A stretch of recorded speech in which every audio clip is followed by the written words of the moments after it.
Good morning.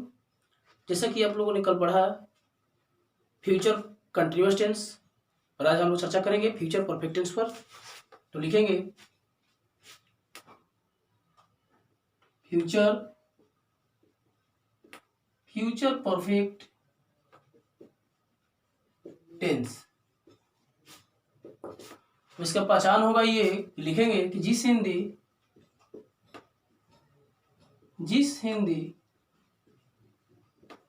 वाक्य के मुख्य क्रिया के अंत में चुकेगा, चुकेगी या चुका होगा, चुकी होगी तथा भविष्य में कोई कार्य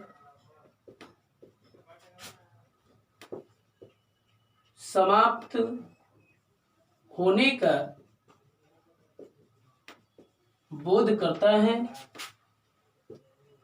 बोध करता है उसे फ्यूचर परफेक्ट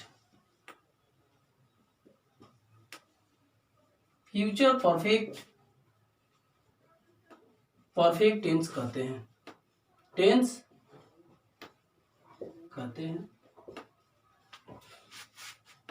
यानी कि जिस हिंदी वाक्य के मुख्य क्रिया के अंत में चुकेगा, चुकेगी या चुका होगा, चुकी होगी तथा भविष्य में कोई कार्य समाप्त होने का बोध करता है, तो उसे हम फ्यूचर परफेक्ट टेंस के नाम से जानते हैं। जैसे हम लोग अफर्मेटिव में जानेंगे, पहले नंबर पर affirmative sentence.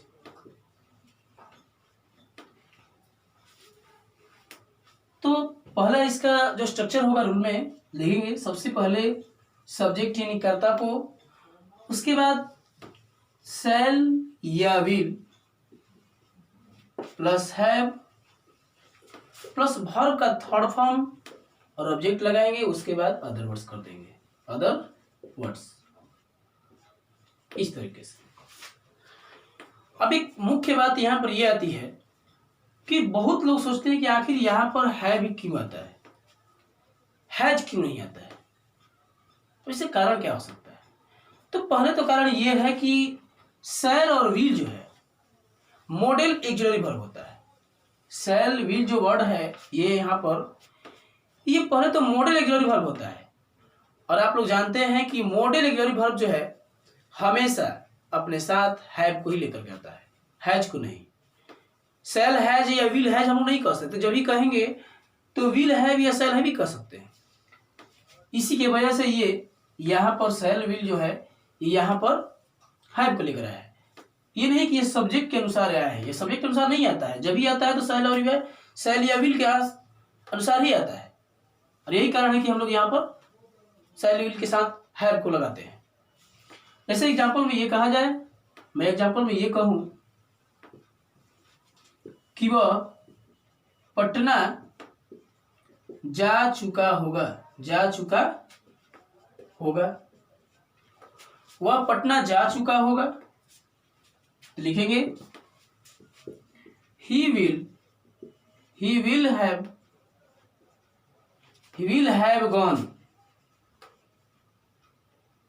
gone to Patna, इस तरीके से। या मैं ये कहूं कि वे लोग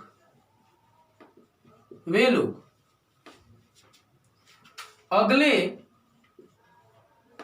माह तक वे लोग अगले माह तक काम समाप्त कर चुके होंगे। इस तरीके से भी कहा जा सकता है। वे लोग अगले माह तक अपना काम जो है समाप्त कर चुके होंगे, तो इसको भी ट्रांसलेट करेंगे तो लिखेंगे they will have finished the work. Finished, यहां पर फिनिश्ड लिख देंगे, finished the work, finish the work.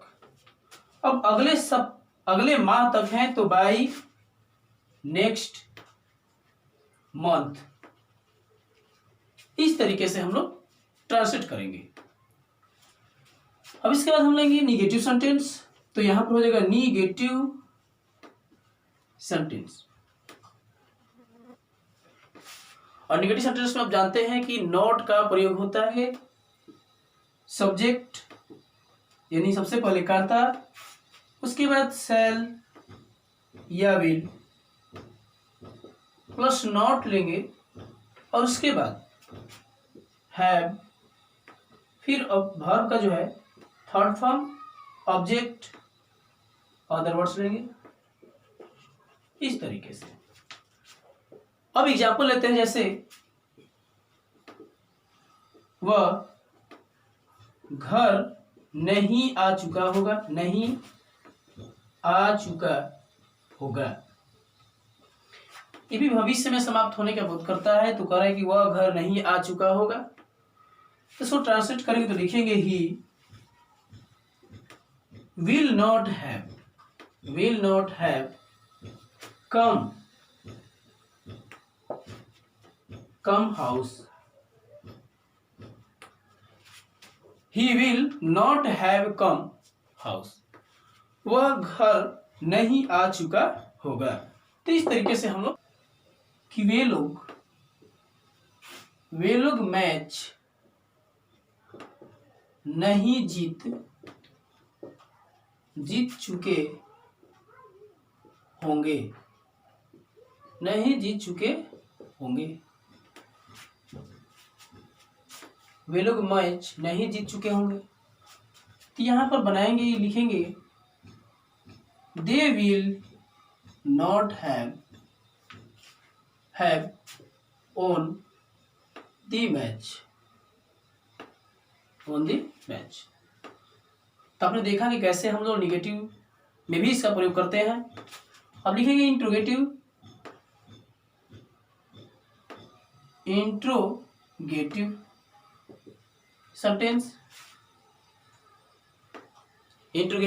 Sentence. तब इसमें ये रूल हो जाएगा, पहला जो है लिखेंगे हम लोग सबसे पहले शैल या विल आता है।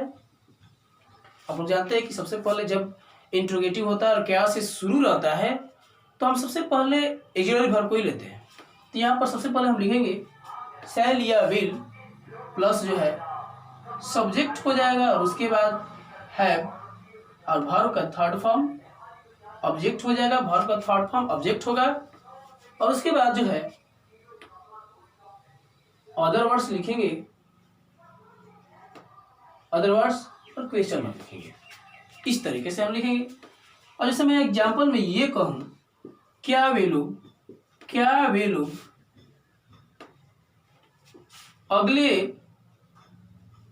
अगले वर्ष तक अपना, क्या वे लोग अगले वर्ष तक काम समाप्त कर चुके होंगे, इस तरीके से सेंटेंस, क्या वे लोग अगले वर्ष तक काम समाप्त कर चुके होंगे। तो इसको लिखेंगे तो सबसे पहले हम जानते हैं ये क्या से शुरू रहता है सेंटेंस, तो हम ऑक्सिलरी वर्ब को पहले ही लेते हैं। तो यहां लिखेंगे विल दे हैव, अब काम करना समाप्त करना के जो होता है फिनिश्ड लिखेंगे, फिनिश्ड द वर्क। अब कह रहे हैं अगले वर्ष तक, यानी बाय नेक्स्ट ईयर, इस तरीके से हम लोग सेंटेंस को ट्रांसलेट कर सकते हैं। अब जैसे मैं एग्जाम्पल में एक और कहूँ, क्या क्या हम लोग अगले अगले सप्ताह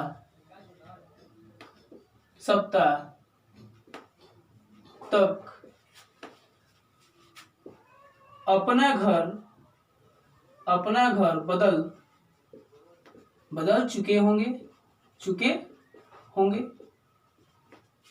सेंटेंस कह रहा है कि क्या हम लोग अगले सप्ताह तक अपना घर बदल चुके होंगे। तब यहाँ पर लिखेंगे, फिर हम लोग है तो यहाँ पर हो जाएगा सेल, और फिर सब्जेक्ट जो होगा ही हो जाएगा, और उसके बाद लगाएंगे हैव को लिखेंगे। और बदलना का होता है चेंज, चेंज्ड हिज सॉरी यहाँ पर ही नहीं, आवर हो जाएगा, आवर हाउस। अब यहां पर हो जाएगा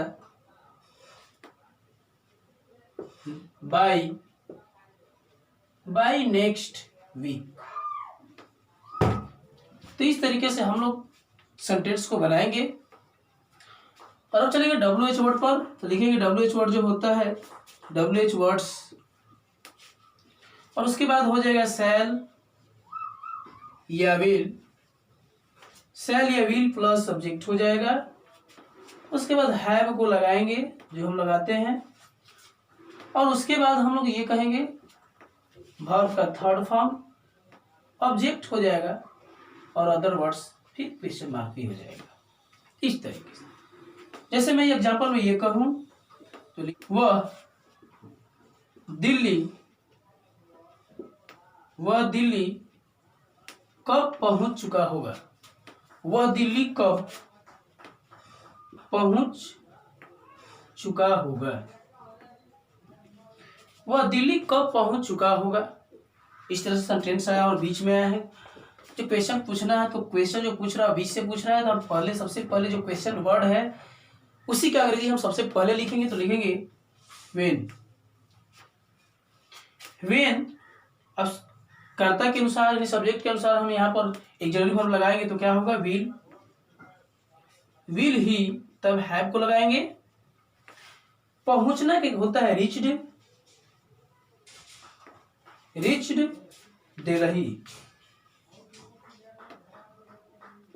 तो इस तरीके से हम जब WH वर्ड क्वेश्चंस रहेगा तो हम इस तरह से ट्रांसलेट उसको कर सकते हैं।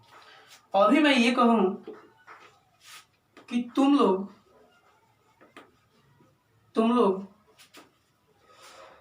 क्यों पटना जा चुकोगे।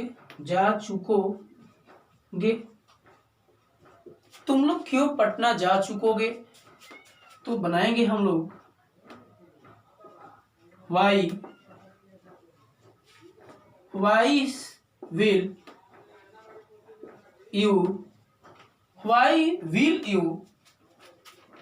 Have gone to Patna. तो इस तरीके से हम इसका ट्रांसलेट कर सकते हैं।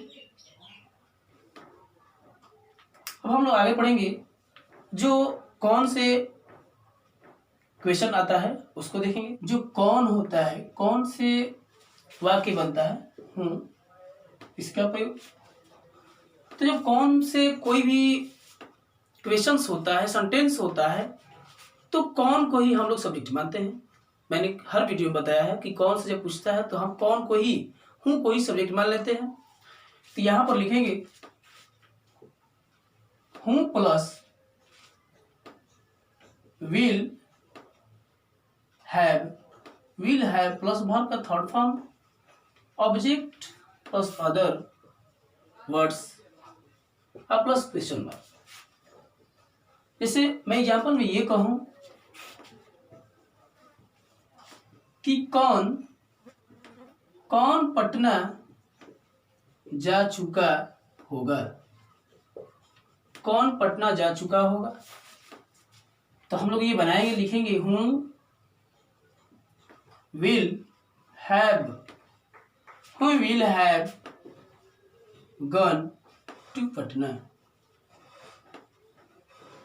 अब यहाँ पर जानते हैं कि सेल का प्रयोग रहेगा, क्योंकि कभी भी इसमें जो सब्जेक्ट बनता है तो हूँ बनता है, और हूँ सेल नहीं लेता है, हमेशा विल लेता है। इस तरह मैं ये कहूँ, कौन अंग्रेजी सीख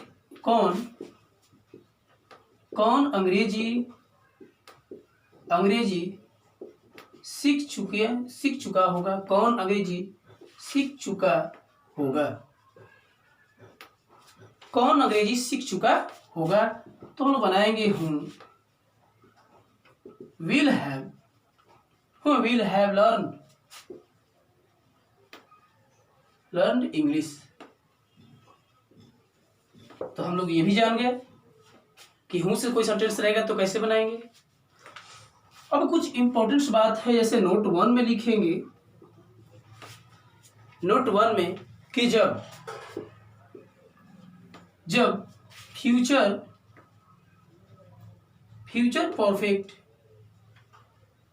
परफेक्ट टेंस में,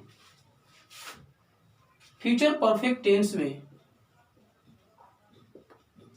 डबल सेंटेंस हो, मतलब दो डबल सेंटेंस ये लिखेंगे कि जब फ्यूचर परफेक्ट टेंस में दो कार्य हो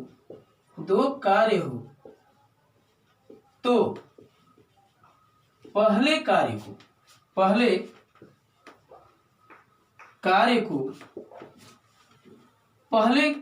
को फ्यूचर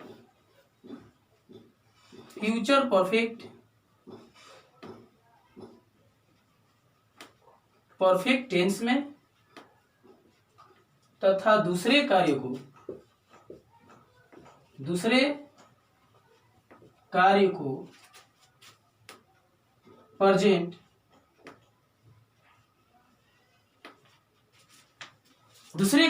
प्रेजेंट इंडेफिनिट टेंस में बनाते हैं। यानी कि जब फ्यूचर में दो कार्य का बोध हो रहा हो, एक कार्य के तुरंत बाद कोई घटना हो रही हो, तो ऐसी स्थिति में हम लोग जो पहले कार्य हो रहा होगा उसको हम फ्यूचर परफेक्ट में बनाएंगे, और जो बाद में होगा उसे हम सिंपल प्रेजेंट टेंस या उसे कह सकते हैं प्रेजेंट इंडेफिनिट में बना दें। जैसे मैं ये कहूं कि डॉक्टर के आने के पहले रोगी मर चुका होगा। डॉक्टर के आने के पहले रोगी मर चुका होगा। तो हम लोग इसको ट्रांसलेट करेंगे तो बनाए कैसे। तो देखो यहाँ पर ये पहले कार्य हो रहा है कि रोगी, डॉक्टर के आने के पहले ही रोगी जो है मर चुका होगा। तो सबसे पहले हम इसे जो बनाएंगे फ्यूचर परफेक्ट बनाएंगे, और ये जो कार्य जो बाद में होने वाला होगा इसे हम प्रेजेंट इंडेफिनिट बनाएंगे। तो यहाँ लिखेंगे the patient will have died। अब के पहले से पहले के लिए बिफोर होता है, तो लिखेंगे बिफोर द डॉक्टर कम्स। इस तरीके से हम लोग ऐसे भी सेंटेंस को बना सकते हैं। जैसे मैं एग्जांपल में एक और कहूं, तुम्हारे क्रिकेट खेलने से पहले मैं मिठाई खा चुकूंगा।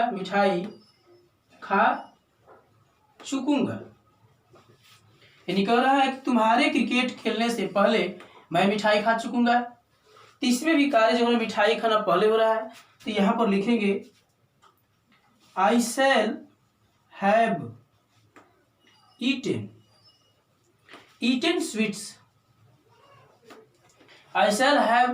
sweets before before